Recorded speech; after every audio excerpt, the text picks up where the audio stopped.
Magandang hapon po sa bawat isa po sa atin. Alam ko po ng bawat isa ay nasa mabuting kalagayan sa biyaya ng Panginoon. Kamusta po tayo?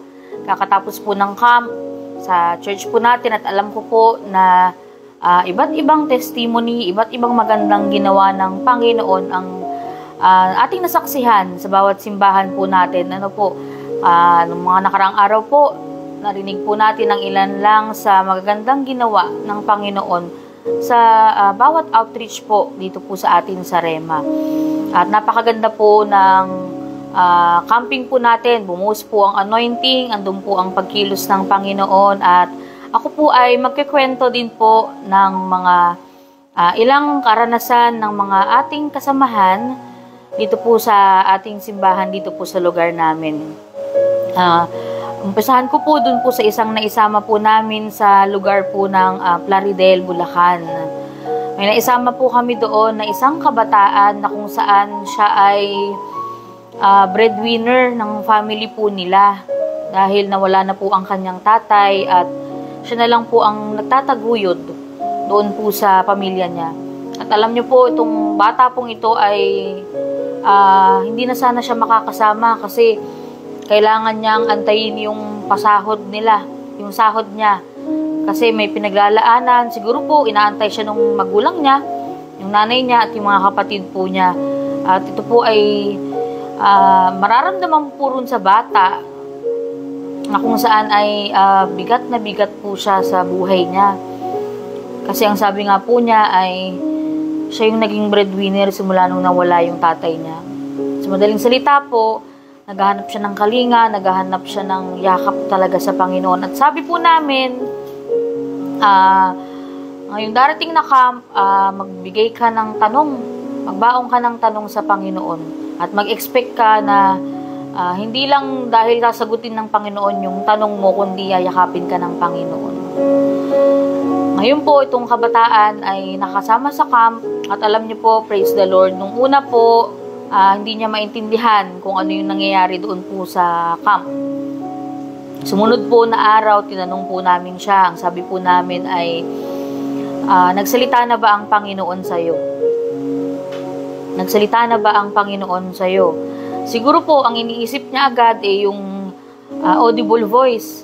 Tapos ang sagot po niya ay, hindi pa po eh. Tapos nung pagkasagot po niya noon, sabi namin sa kanya, naramdaman mo na ba ang Panginoon? May nararamdaman ka ba na comfort, na niyayakap ka ng Diyos?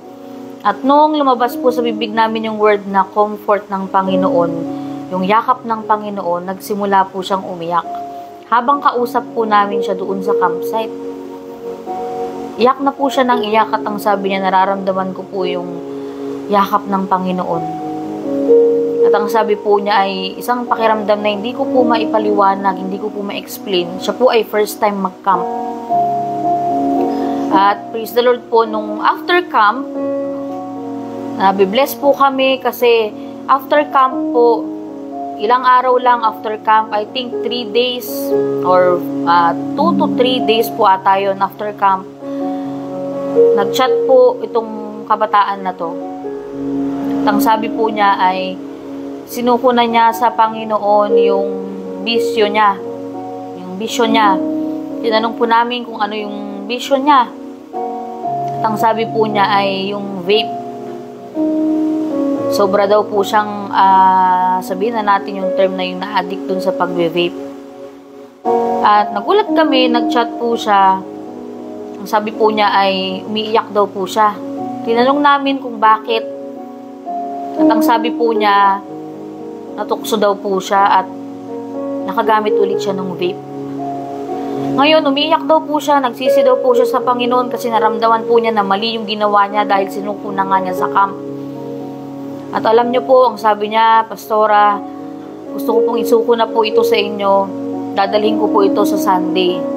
At praise the Lord po, nung Sunday, dala-dala po niya yung vape at binigay po niya sa amin. At ang sabi niya, ayaw na po niyang balikan at ayaw na po niya ulit matempt. Kaya binigay po niya yung vape po niya. At sabi niya ay magsisimula siya na maglingkod sa Panginoon. Magsisimula siya na sa Diyos lang ang focus niya. Amen po, nakakatuwa po na ang Panginoon lang ang kayang bumago sa atin. Amen po. At meron pa pong isang kabataan naman dito po sa kasamahan po natin sa May Kawayan. Ang sabi po niya, tuwing nandun daw po siya sa kwarto nila, doon po sa camp, habang natutulog daw po yung mga kasamahan niya, naririnig daw po niya ng paulit-ulit yung salitang worker. Naririnig daw po niya ng paulit-ulit yung salitang worker. Ang lakas-lakas at sinasabing worker ka.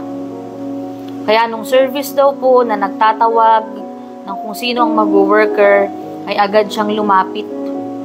Kaya ngayong darating na bakasyon niya, I think sa June po ito, ang sabi po niya ay magpa-part-time worker po siya.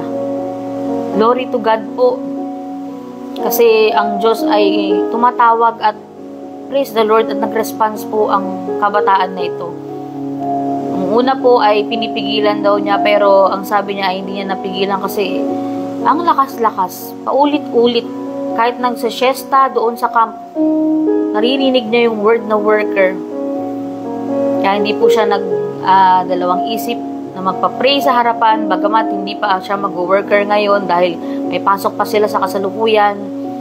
Pero sa bakasyon daw niya ay maglilingkod siya, magbibigay ng maiksing oras para sa Panginoon.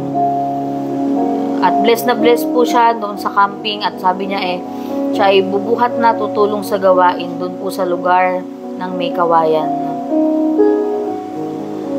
At meron pa po isang kabataan din sa May Kawayan din po. Nagtatanong po siya kung anong course niya. Sabi niya sa camp, Lord, sagutin mo anong course ko. Kasi magka-college na po siya. Siya ay mag-aaral, hindi niya alam kung anong course niya. Pero ang sabi niya ay, kaya mong sagutin, Panginoon. Ano ang course ko? Ano ang kursong kukunin ko? Kasi paulit-ulit na tinuturo sa atin na ito ay isa sa major na desisyon sa buhay. Kung ano ang kursong kukunin mo sa pag-aaral. At alam niyo po, nakakatuwa. Habang nagtatanong siya sa Panginoon at nag-e-expect siya sa Panginoon na sasagutin siya. One time daw, nung nagsa-service, lumabas sa bibig ng pastor na nagtuturo kung ano yung course niya. Hindi niya maipaliwanag, pero alam niya na ang Diyos ang sumagot sa kanya. At sabi niya ay alam niya na ang Panginoon ang nagsalita sa kanya. At ang lakas-lakas ng dating sa kanya, at alam niya na boses ng Diyos na nagsabi ng kurso na kukunin niya. Kaya after camp, pinetestify po niya ito nung Sunday. Sabi niya, praise the Lord, kasi ang Diyos lang ang makakagawa ng kaya kang i-direct doon sa future mo. Amen po. Meron pa pong mga ilang kasamahan po natin na lumapit din po sa altar calling ng mag-worker ngayon pong darating na bakasyon na part-time po. At nakakatuwa po, may kasamahan po tayo na mag-asawa na kung saan po itong mag-asawang ito ay pareho sila nagtatrabaho sa isang kumpanya. Magkasama sila sa trabaho. Ito pong mag-asawa na to ay matagal nang nag-a-attend sa lugar po natin dito po sa Giginto. Years na po silang nag-a-attend, pero dumating po ang time na nabusy sila sa trabaho. At dumating po ang time na kailangan silang i-follow up, kailangan puntahan para mag-attend ng midweek, mag-attend ng service. Pero dumarating po ang time na hindi talaga sila nakaka-attend dahil nabusy sila, at ang sabi nga po nila ay napalayo sila sa Panginoon. Pero alam niyo po, dahil tayo ay taga-Rema, syempre kukulitin po natin sila na sumama tayo sa camp. Kukulitin po natin sila na mag-camp tayo. At kakakulit ng kakakulit, alam niyo po, ang desisyon nila ay hindi pa rin sila makapag-desisyon. Kasi nga, hindi nila maiwan yung trabaho nila. Ilang testimony na ang binanggit namin, pero andun pa rin yung kaba, yung takot. Kasi although taon na po silang nag-a-attend, Sabi ko nga, dumating ang time na nanlalamig sila at pina-follow up sila ng paulit-ulit. At never pa po silang nakapag-attend sa camp. Sa church lang po natin sila nag-a-attend. At alam niyo po, bago po dumating yung araw ng camp, doon po sa trabaho nila, ang sabi nitong lalaki ay nagkaroon ng aksidente. At ilang minuto na, ilang segundo na nag-blackout yung paningin niya. At nagpunta yung mga tao, mga kasama niya sa trabaho, kasi ito po ay factory. Sa factory po siya nagtatrabaho. Akala po nila nabulag na siya. Ngayon po, nagtaka daw sila, walang kahit anong galos, yung paningin niya. Akala daw itong lalaki na to, itong miyembro natin, itong taong ito ay hindi na siya makakakita kasi ilang segundo raw na nag-blackout yung paningin niya. At praise the Lord, wala pong nangyari sa kanya. At that time, bigla daw po niyang naalala yung paalala namin sa kanila na bago dumating ang camp, hahadlangan tayo ng demonyo para hindi makapag-camp. At bigla daw po niyang naisip na kailangan niyang sumama sa camp. At alam niyo po, nung kinagabihan, pinuntahan ulit namin sila yung night before the camp. Yung bukas yung camping, ngayong gabi pinuntahan po ulit namin sila. Ilan po kaming nagpunta sa kanila ulit at hinikayat silang mag-camp. At itong asawang lalaki ay kumbinsido ng mag-camp kasi nung nangyari po sa kanya, bigla raw siyang natauhan na kailangan kong mag-camp. Ito'y hadlang ng demonyo. Pero yung asawa niyang babae ay undecided pa rin. Sa madaling salita po, ay umalis po kami sa bahay nila ng I think 11 na yun ng gabi, 10 or 11 ng gabi bago kinabukasan mag-camp. Nang alam namin na yung lalaki lang ang makakapag-camp. At yung babae po ay undecided. Sa madaling salita po, nung pag-alis po namin sa bahay nila, binalikan pa po ng ilang beses, I think mga 11 na po ng gabi or magto-12 na. Hanggang kinabukasan po kasi dalawa po yung sasakyan namin, nauna na po kami at yung pangalawang sasakyan, binalikan po ng mga kasamahan natin na worker ulit doon sa mismong factory na pinagtatrabahuhan at sinabihan na aalis na po tayo, tara na po mag-camp. At praise the Lord po, itong lalaki ay sumama sa camp. Pero yung asawa niyang babae ay naiwan pa rin. At alam niyo po, itong lalaki na to ay andun sa camping at makikita mo na uhaw sa Panginoon. At praise the Lord po, alam niyo po, after camp, nag-testimony sila nung Sunday. Ito pong lalaki ay nasaksihan daw po niya at kakaibang naramdaman niya sa camp. Ang sabi po niya ay, nung una, hindi niya maramdaman ang Panginoon, pero sabi niya, kada altar calling, kada service, merong, sabi niya, may malakas na hangin, parang hangin na bumabalot sa akin, sa aking katawan. Yun po ang sabi niya. Na hindi ko maipaliwanag, pero alam ko na ang Diyos yun. Yun po ang sabi niya. Ang sabi po nung lalaki, Lord, sana yung asawa ko andito rin. Sana maranasan din niya yung ganitong pagkilos mo. At alam niyo po, yun ang prayer niya na, Panginoon, sana nandito rin yung asawa ko kasi kakaiba dito sa camp. At alam niyo po, nagulat po kami, praise the Lord. Ito pong asawa niyang babae ay nag-camp din. Wala po siya sa physical na camp. Pero everyday, pinapanood daw po niya yung Rema Philippines. Yung Rema Phils na nagla-live sa camp. Isang beses lang daw po niyang pinanood. Pero pagkatapos po niyang panuurin, parang may humihila sa kanya na panuurin niya ulit. Dumating po ang time daw, parang second day, tinry niyang lumabas ng bahay at aliwin ang sarili kasi wala nga yung asawa niyang lalaki. Pero alam niyo po, nag-testify itong babae nung camp, itong asawa niyang babae nung camp. Ang sabi po niya sa amin ay, tinry ko pong lumabas para aliwin yung sarili ko, pero iba po talaga yung nagagawang joy dun po sa live. At alam niyo po, nagulat po kami, hindi na rin po pala siya pumasok. At nanood na lang po siya ng live dun po sa Rema Phils at sobrang puspos na puspos. At nung third day po, nagchat-chat po siya sa amin ni Pastor Rodel, nagchat-chat po siya na nabibless daw po siya sa camp. Hindi niya maipaliwanag yung nararamdaman niya, umiiyak siya. Sa madaling salita, wala po yung physical na katawan niya sa camp, At nandun lang siya sa bahay, nanonood po ng live ng Rema Fields. Pero ang anointing po ay kapareho na nararamdaman sa physical camp ay nararamdaman din niya dun sa online. At nakaka-bless po. Bigla po siyang nag-chat sa amin noong last day ng camp. Ang sabi po niya sa amin, Pastora, magluluto po ako ng merienda para po pagdating nyo, may makakain po kayo. Natuwa kami. Nireplyan namin siya, nagpasalamat kami. Pero alam niyo po nung Sunday, nagkikwento po siya, testify po niya. Ang sabi po niya, alam niyo po, hindi lang po yun basta yung naisip ko lang magluto eh. Kinausap po ako ng Panginoon. Ang sabi daw po ng Panginoon sa kanya, anong maitutulong mo? Saan ka pwedeng bumuhat? Tulungan mo, paglingkuran mo yung mga lingkod ng Panginoon. Kaya nakaisip daw po siya na pagluto ko kaya ng merienda para pagdating nila, alam kong mga pagod sila, para may makain sila. Nakaka-bless po kasi kinausap siya ng Panginoon na sumuporta sa gawain. At kagaya po ng binanggit ko kanina, dumating po ang time na follow up po namin sila. Pero alam niyo po nung Sunday, ang salita po nila, maraming salamat po sa pag-follow up nyo at walang sawa na hindi nyo kami sinukuan. At ang sabi po nila, pero wag na po kayong magpa-follow up sa amin.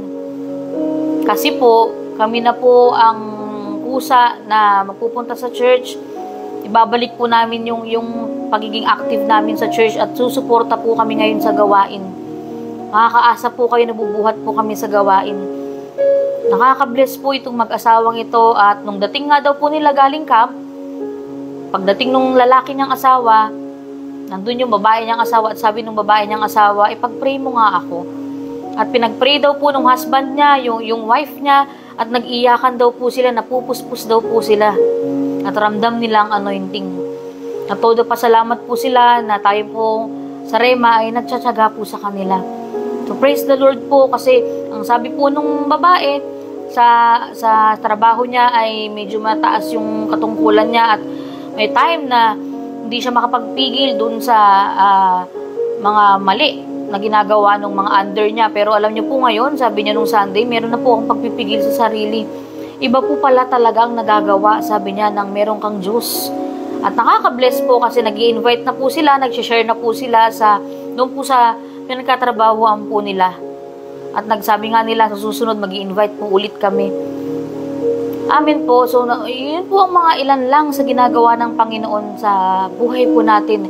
Nasa isipin niyo po, kahit wala siya sa physical na camp, kumikilos ang Panginoon. At nag-testify po yung dalawang mag-asawa na lalo pang napagtibay yung relasyon po nila dahilan sa ang Panginoon ngayon ang sentro nila.